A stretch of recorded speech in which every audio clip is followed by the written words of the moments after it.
여러분은 살면서 인생에 지진을 느껴보신 적이 있는지요? 이것이 내 삶의 인생 지진이다. 아니 그 이전에 이 땅의 자연현상으로서의 지진을 경험하신 적이 있는지요? 내 뜻과는 상관없이 내 몸 자체가 움직이는 경험은 특별한 경험입니다. 내 몸이 비틀거리고 내 몸이 흔들리는 것, 약에 취해서든 술에 취해서든 노령화되어서든 내 몸을 내가 주관할 수 없고 흔들리는 경험, 특별한 경험입니다. 그러나 더 특별한 경험은 나는 움직이지 않는데 내 몸을 흔드는, 땅이 흔들리는 지진 경험입니다. 저는 2008년 중국 사천선 수추안 대지진 때 그곳 진앙지의 강도가 7.8 강진이 있었을 때 거기서부터 600km나 떨어진 서안에서도 느꼈고, 건물이 휘청이며 모든 건물 안에 사람들이 거리로 뛰쳐나오는 것을 본 적이 있습니다. 저도 한 3, 4초 덜덜덜 몸이 움직이는 것, 흔들리는 것을 경험했습니다. 일본 여행 갈 때도 많은 분들이 경험하셨다 말씀하고, 또 1년째 되지도 않은 대만에 가 있는 제 딸도 지진을 몇 번 경험했다 통화한 적이 있습니다.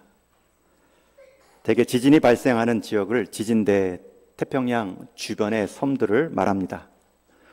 무엇보다 지진을 말할 때 가장 중요한 것은 진원지의 강도입니다. 리히터 규모 몇 점 몇 많이 들어보셨을 겁니다. 여기서 말하는 리히터는 미국 지진학자의 이름인데, 그분이 지진을 등급을 나누었는데 1에서 3.9까지는 지진이 일어나도 사람이 거의 느끼지 못하는 미진을 말합니다. 거의 피해가 없는 상황이고, 4.0부터 5.9는 창문이 흔들리고 대부분의 사람들이 느끼며 경미한 피해가 발생한다 말하죠. 그러나 6.0부터 7.99까지는 못 느끼는 사람이 이상하다, 못 느끼는 사람이 없고, 강한 지진으로 건물 벽 균열은 물론 붕괴와 큰 피해를 입을 수 있는 가능성이 있다 말합니다. 진원지에 이렇게 강도가 지진의 규모를 결정합니다. 잔잔한 호숫가 위에 돌 하나 떨어뜨리면 동심원으로 넓게 파장을 일으키며 가는 것을 볼 수 있습니다. 이때 떨어뜨린 돌이 주먹만한 돌이 아니라 내 몸만한 바위를 떨어뜨리면 그 동심원의 범위와 속도는 더욱 비례하여 빨라집니다. 진원지의 강도가 지진의 피해 규모, 파장의 규모를 결정한다. 우리 인생에도 내 삶을 강타한 여러 지진 같은 사건들이 있습니다. 우리 신앙에도 강타한 진원지 같은 사건들이 있습니다. 뜨거웠던 신앙 체험, 하나님을 만난 경험들은 평생에 잊혀지지 않는 믿음의 길을 가는데 큰 동력이 되는 경험입니다. 저도 청년 시절, 대학교 시절 기도하며 하나님을 찾았던 텐트 안에서의 경험은 잊지 못합니다. 저는 우리 동인의 모든 성도님들이 하나님을 체험적으로 만날 수 있기를 기도하고 있습니다. 여러분의 삶에 인생 지진이 있다 해도 그것을 넘어설 수 있는 하나님과의 영적인 체험. 사도 바울에게도 그런 경험이 있습니다.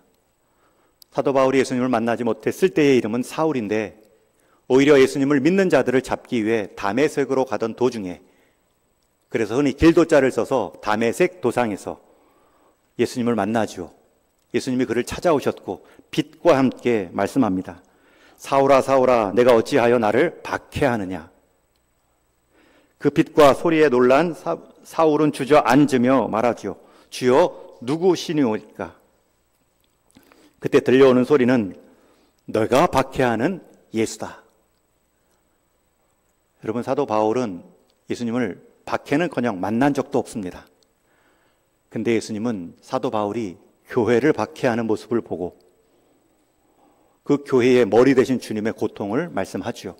나는 내가 박해하는 예수라. 여러분, 주님은 교회의 아픔을 자신의 아픔으로 여기시는 분이십니다. 사울은 그 순간 눈이 멀고 사람의 도움으로 가까스로 다메섹 도성에 들어가 3일간 아무것도 먹지 않고 흔히 말하는 식음을 전폐하며 이 일이 무슨 일인가 묵상합니다. 그때 하나님은 아나니아라는 다메섹에 있는 성도 제자를 보내 그에게 안수하고 눈을 뜨게 하며 세례를 주시죠. 여러분, 이 사건은 사도 바울 인생의 영적인 강한 지진입니다. 그의 모든 이후의 사역을 이어가게 할 수 있는 강한 징도이었습니다. 그래서 사도행전 22장과 26장에 보면 두 번이나 이 사건을 언급합니다. 한 번은 성전 앞에서 유대인들에게 자기의 복음을 변론할 때 이 이야기, 이 간증을 그대로 하고, 또 한 번은 로마 법정에서 아그리빠 왕과 베스도 총독에게 똑같은 간증을 한 번 더 합니다. 여러분들은 여러분 인생에 하나님을 만난 경험으로 간증할 내용이 있으신지요? 없다면 그냥 목사가 믿으라니 믿는 것 말고, 부모님이 교회 가라니 교회 간 것 말고, 나의 주 나의 하나님으로 불렀던 그 도마의 만남을 내게도 주옵소서. 그래서 내 인생, 하나님을 만난 인생 지진이 가장 큰 인생 진동으로 경험되게 하여 주옵소서. 여러분, 아직 늦지 않았습니다. 여러분, 육신의 삶, 호흡이 있는 그 생명의 기간, 내가 경험한 영적 지진보다 더 큰 세상의 지진만 경험하고 살아가면 그것만큼 아쉬운 인생은 없겠죠. 하나님이 주시는 영적 지진은 한 번도 경험하지 못하고 승진의 지진, 합격의 지진, 로또의 지진, 이런 게 인생의 큰 기쁨이요, 큰 자랑이라 여겼지만 한순간 사라질 지진들입니다. 사도 바울에게 있어서는 복음의 진동이 그리스도로 인해 새롭게 바뀐 삶입니다. 그리고 그 진동이 얼마나 강했는지 그 파장이 빌립보 교회를 넘어 로마 교회까지 증거되죠. 우리가 두 주간에 걸쳐 나눈 그 복음 진저의 영향력이 어떻게 이루어졌는가 복습하는 의미로 첫 번째 그 파장이 13절에 나타납니다. 우리 한번 같이 읽습니다. 시작. 이러므로 나의 매임이 그리스도 안에서 모든 시위대 안과 그 밖에 모든 사람들에게 나타났으니. 복음 진동의 영향력이 로마 감옥의 군인들과 로마 감옥 안에 죄수들에게 울렸다. 얼마나 큰 울림이었을까요? 두 번째 복음의 진전이 14절에 또 나옵니다. 우리 같이 읽습니다. 시작. 형제 중 다수가 나의 매임으로 말미암아 주 안에서 신뢰함으로 겁없이 하나님의 말씀을 더욱 담대히 전하게 되었느니라. 처음 복음의 진동이 황제 사상의 투철한 로마 군인들을 깨뜨렸고 죄로 찌든 사람도 만나주지 않는 죄수들에게 하나님의 복음이 울렸습니다. 뿐만 아니라 바울이 감옥 안에 갇혀있는 그 매임 때문에 감옥 밖의 형제들이 각성합니다. 감옥 안에서도 우리를 걱정하고 저렇게 복음 사역을 하고 있는데 자유로운 몸을 가진 우리가 감옥 밖에서 가만히 있을 수 있겠느냐. 더욱 담대한 마음으로 로마 성도들이 일어납니다. 물론 그 중에는 바울을 시기하고 바울의 공백 리더십을 자신이 차지하려고 시기와 질투로 열심을 낸 사람들도 있지만 사도 바울에게 있어서 기쁨의 기준은 자기의 어떠함이 아닙니다. 그 어떠한 모습으로도 그리스도가 존귀히 여김을 받는 것을 기뻐하겠다 말하죠. 여러분이 감옥 같은 상황을 맞이할 때 여러분들의 반응이, 여러분들이 그 어려운 형편에서도 보여준 신앙의 담대함이 반드시 주변 사람들에게 영향을 미칩니다. 하나님은 그 신앙의 사람을 진원지 삼아 주변 가운데 하나님의 복음의 전파를 일으키십니다. 한 성도가 복음에 굳건히 서 있는 모습을 보면 또 다른 성도는 힘을 얻고 내가 서 있어야 할 자리를 일깨움 받습니다. 어제 교회적으로 큰 아픔, 우리 장례 일정이 있었습니다. 청소년 시기를 지나는 우리 아들 같은 태호 형제가 안식의 자리로 들어갔습니다. 아침 일찍 문자 받으신 분들 놀라셨을 것이고 그 바쁜 시간에 또 오전 위로 예배에 참여해 주셔서 함께 마음 모아주신 분들 감사합니다. 한 성도가 어려움을 당할 때 보이는 모습, 굳건히 하나님의 약속의 말씀 붙잡고 상황에 굴하지 않고 상황을 넘어선 약속을 바라보는 모습, 이것은 또 다른 한 인생의 복음의 진전을 일으킵니다. 그동안 육신의 이별로 고통받아왔고 그 이별의 의미가 아직 해석되지 않은 분들에게 이러한 삶의 반응으로 견뎌갈 수 있구나. 사도 바울은 자기가 당한 일들로 인해 주목하지 않았고요. 그 당한 일 때문에 이루어질 하나님의 일하심을 받아보도록 명합니다. 내가 당한 복음의 매임 때문에 나의 고통을 보지 말고 그것으로 이루어진 로마 군인과 죄수들에게 복음이 들려줬고 안일하게 있던 성도들이 일깨움 받은 것을 주목하라. 그것만으로도 충분한 복음 진원지 역할을 감당했다 말할 수 있지만 사도 바울은 한 가지 더 복음 진전의 대상을 말합니다. 오늘 함께 읽은 20절 말씀을 같이 읽습니다. 시작. 나의 간절한 기대와 소망을 따라 아무 일에든지 부끄러워하지 아니하고 지금도 전과 같이 온전히 담대하여 살든지 죽든지 내 몸에서 그리스도가 존귀하게 되게 하려 하나니. 사도 바울은 말합니다. 그리스도의 복음이, 그리스도의 존재가 존귀하게 여겨지는 것이 복음의 진전인데, 내가 당한 갇힌 감옥의 상황 때문에 군인들과 죄수들과 우리 성도들, 동역자들 가운데서도 새롭게 일어났지만 나는 한 가지 더 간절한 기대와 소망이 있다. 그것은 내 몸에서 그리스도가 존귀하게 되게 하는 것이다. 여러분, 마지막 복음 진전이 이루어져야 될 자리가 어디입니까? 마지막까지 복음 전파가 확인되어야 될 자리가 어디입니까? 마지막까지 그리스도의 존귀함을 경험해야 될 대상이 누구입니까? 내 몸에서 나입니다. 그것도 나의 간절한 기대와 소망을 따라, 억지로가 아니고요. 지금도 전과 같이 라는 표현은 지금도 그렇지만 전에도 그러했던 것처럼 내 몸에서 그리스도가 존귀하게 되게 하려 하나니. 아직도 영적 갈망이 있습니다. 아직도 더 큰 영적 지진을 간절히 사도 바울은 원하고 있습니다. 그리스도를 경험하게 하여 주옵소서. 여러분, 우리가 신앙생활 중에 잊기 쉬운 것이 있습니다. 신앙의 연륜이 길어질수록 놓치기 쉬운 함정이 있습니다. 복음은 나에게 계속 증거되어져야 되는데 이미 나는 복음을 들은 자로, 나는 이제 앞으로 나를 통해 복음을 들려줄 사람들에게만 집중하는 착각이 있습니다.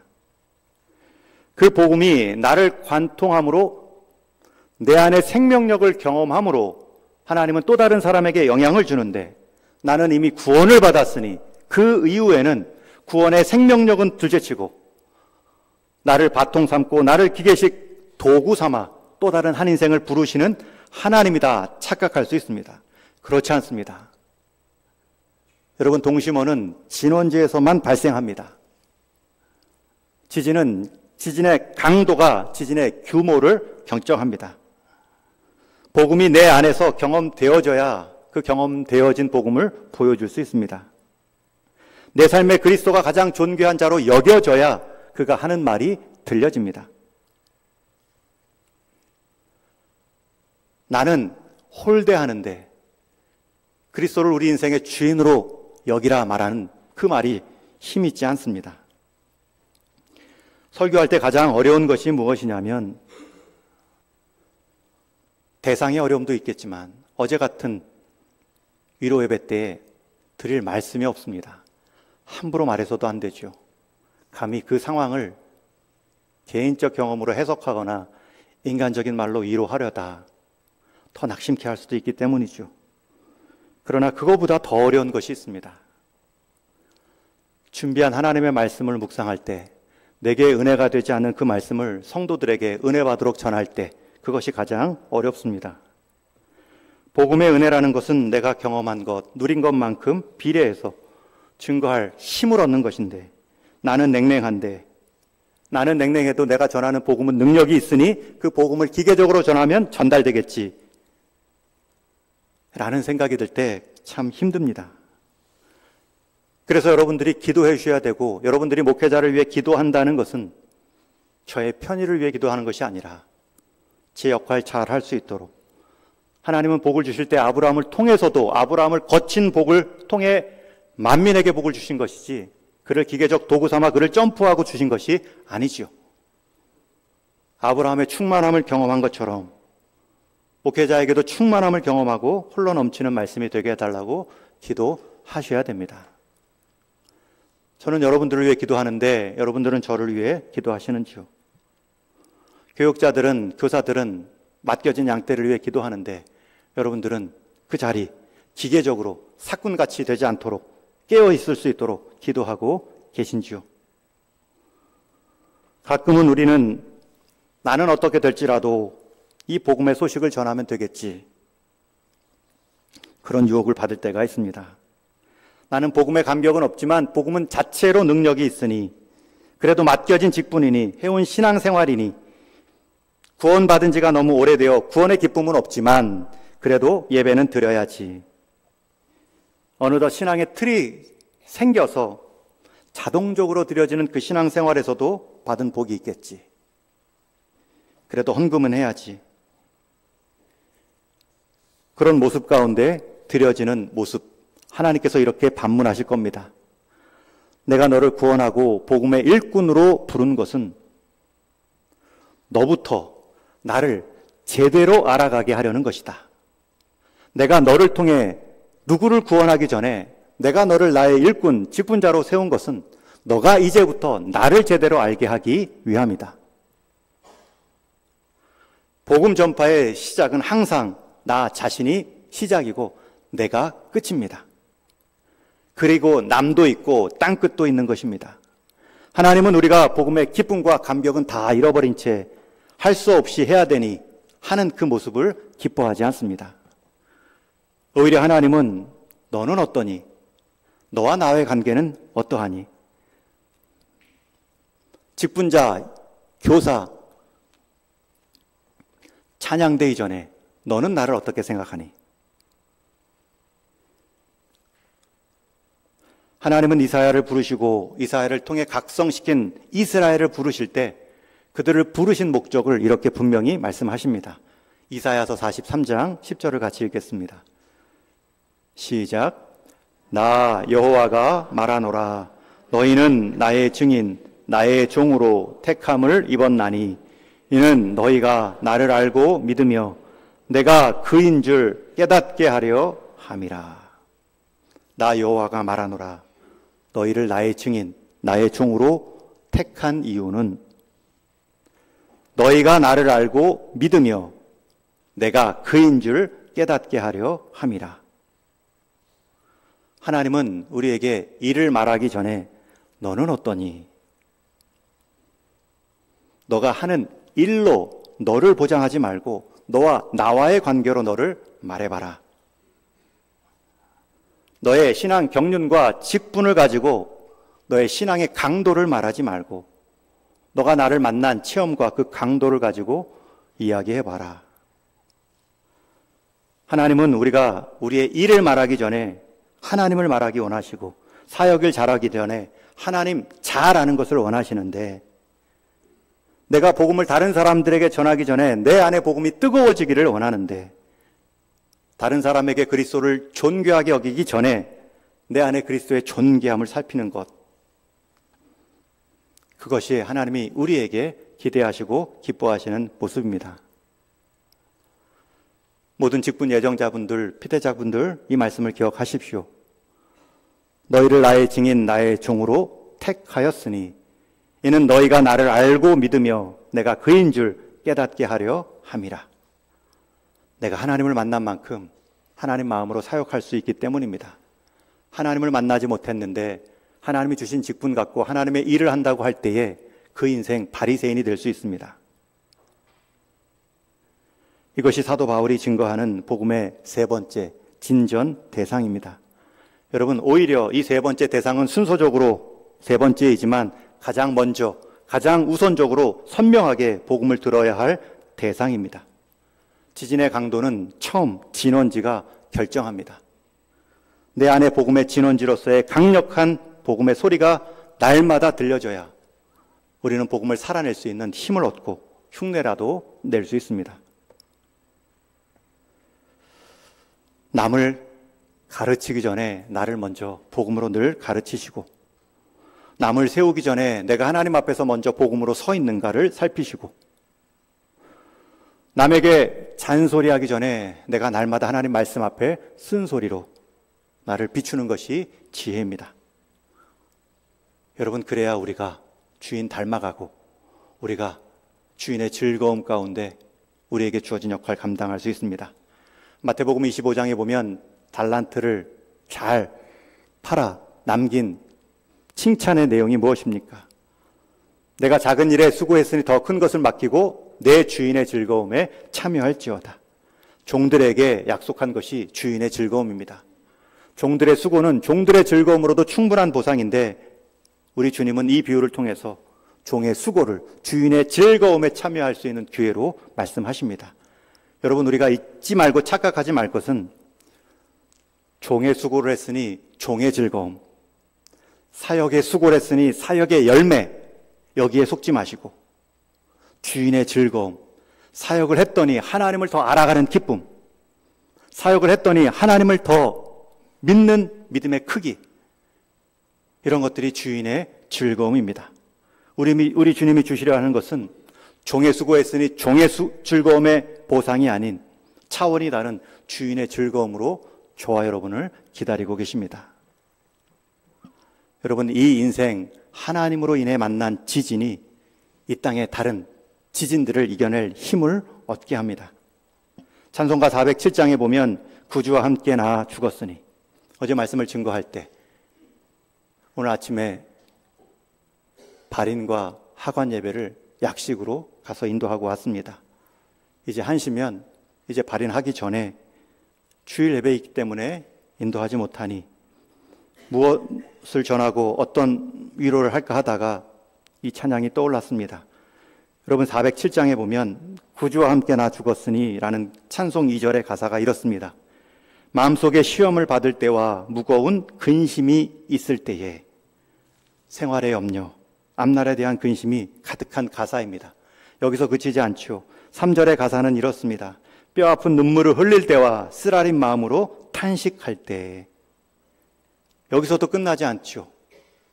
뼈아픈 눈물은 육신의 약합이고 쓰라린 마음은 마음의 고통인데, 4절에서는 더 구체적으로 내 몸의 약함을 아시는 주, 못 고칠 질병이 아주 없네. 몸의 약함이 고치지 못할 질병처럼 여겨지는 상황으로 가사가 노래되고 있습니다. 그런데 여기서 끝나지 않죠. 이 2, 3, 4절의 후렴 가사는 동일합니다. 그 가사의 내용이 무엇입니까? 언제나 주는 날 사랑하사 언제나 새 생명 주시나니 영광의 그날에 이르도록 언제나 주만 바라봅니다.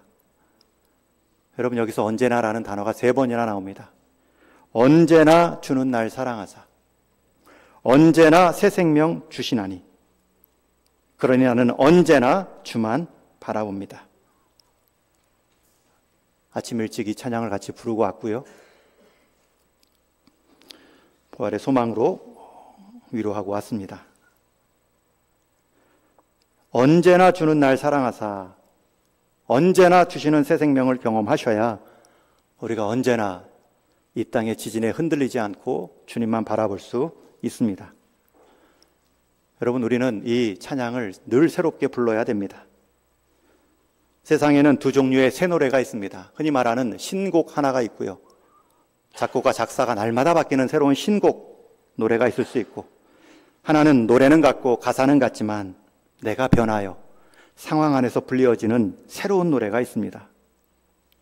늘 불렀던 이별 노래도 실제로 내가 사랑하는 사람과 헤어진 후에 부르는 노래는 나에게 새 노래가 됩니다. 군 입대를 앞둔 청년이 이병열차라는 노래를 늘 들어왔지만 자신이 타고 가는 그 열차 앞에서 그 노래를 들을 때는 그 노래는 새 노래가 됩니다. 여러분, 이것은 새로운 곡이나 가사가 결정한 것이 아니라 내 마음이, 내 환경이 새로워졌기 때문에 불려지는 새 노래입니다. 시편에는 하나님을 노래할 때 새 노래로 노래하라 반복해서 말합니다. 하나님을 노래할 때 우리가 매번 찬송가를 바꾸고 새로운 복음성가를 작곡해서 부르라는 말씀이 아니죠. 그 찬양에 새로운 마음으로, 새로운 하나님을 경험한 은혜로 노래하라는 뜻입니다. 계시록 말씀에서도 새 노래로 찬양하라 천사들의 호령이 나옵니다. 여기서 새 노래란 구원받은 새로운 백성들이 부르는 노래입니다. 노래가 새로워져 새로운 노래가 아니라 심령이 새로워져 부르는 노래가 새로운 노래입니다. 우리가 새 노래를 부를 수 있습니다. 아니, 마지막 날에는 새 노래가 터져 나올 것입니다.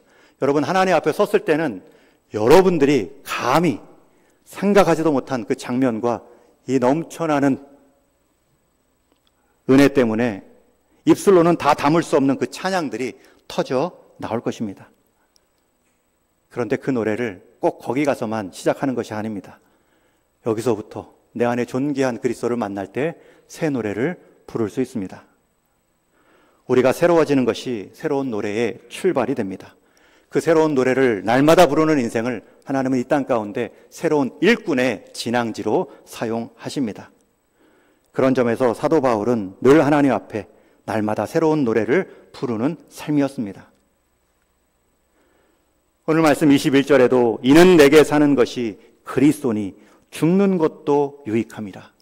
그 새 노래의 가사가 이제는 육신의 생명도 넘어서는 기쁨을 말하고 있습니다. 여러분, 얼마나 이 주님으로 인한 인생 강한 지진을 경험하면 죽음이라는 가장 두려울 수 있는 우리 인생 지진마저도 넘어서서 내게 사는 것이 그리스도니 죽는 것도 유익함이라 말할까요? 여러분, 이것이 한 번의 고백, 빌립보 교회를 향한 한 번의 다짐이 아닙니다. 로마서에 보면 로마 교인들을 향한 편지에서도 사도 바울은 새 노래를 부르고 있죠. 우리 14장 8절을 같이 읽습니다. 시작. 우리가 살아도 주를 위하여 살고 죽어도 주를 위하여 죽나니 그러므로 사나 죽으나 우리가 주의 것이로다. 사나 죽으나, 내가 높임받으나 죽으나, 내가 낮춤받으나. 인생에 제대로 된 경험해야 될 영적 지진을 경험한 사람은 다른 세상 지진 가운데 흔들리지 않습니다. 그 지진마저도 파도로 사용해서 그리스도를 높이는 지진으로 사용합니다. 루스드라에서 사도 바울이 안진뱅이 된 자를 고침으로 신으로 여김받은 적이 있습니다. 사람들이 화관을 가지고 제물을 드리며 제사하고 경배 드리려 했을 때 사도 바울이 순간 이 정도 헌신했으면, 아니 나 같은 기적을 행할 수 있는 사람은 없으니 내가 잠시 사랑의 영광을 취하자 라고 말하지 않죠. 왜요? 그 사람의 영광이라는 지진이 닿기 전에 이미 그는 그리스도의 존귀함이라는 지진 가운데 깊이 잠겨 있기 때문입니다. 그래서 바로 자기의 옷을 찢고 소리 지르며 만류합니다. 내가 한 것이 아니라 하나님이 행하셨다. 또 반대로 유대인들로부터 선동 때문에 바울이 돌로 침을 당합니다. 얼마나 돌에 맞았는지 사람은 죽은 줄 알고 성 밖으로 옮겨다 놓습니다. 그 정도로 죽기까지 돌을 맞았다면 사도 바울은 하나님 앞에 주님, 제가 주님을 위해 몸을 드렸는데 저는 주님께로부터 돌만 받는군요. 주님을 위해 제 인생 몸을 날렸는데 지금까지 날아오는 것은 돌밖에 없군요. 그렇게 원망하고 낙심할 수도 있죠. 그러나 바울은 언제 그런 일이 있었느냐, 다시 툭툭 털고 일어나 다음 날부터 바로 다시 복음을 증거합니다. 어떻게 해요? 여러분, 사도 바울이 이러한 예는 얼마든지 사도행전에서 더 많이 찾을 수 있습니다.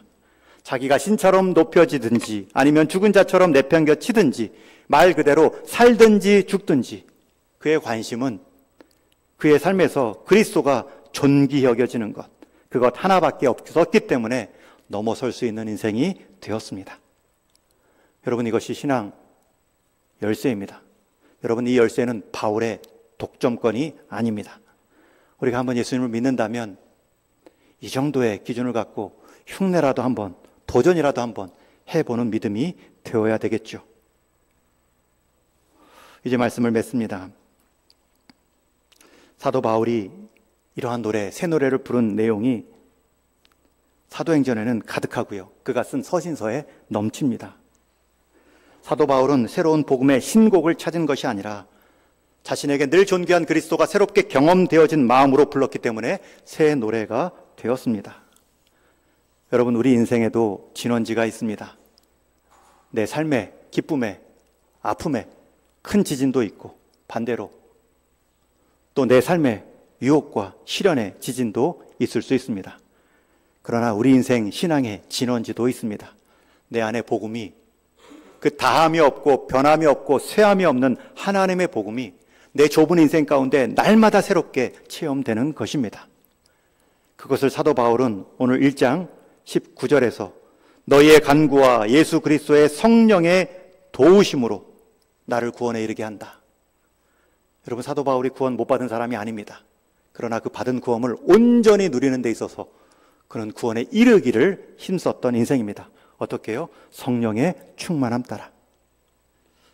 새로운 인생이 무엇입니까? 새로운 기회가 무엇입니까? 젊어지는 것 아닙니다. 시간이 들어도, 나이가 들어도 복음이 새롭게 경험되어지면 젊어진 인생입니다. 나이는 젊었지만 이미 복음을 다 들은 것처럼 살아가는 인생, 늙은이 같은 청년들도 있을 수 있습니다.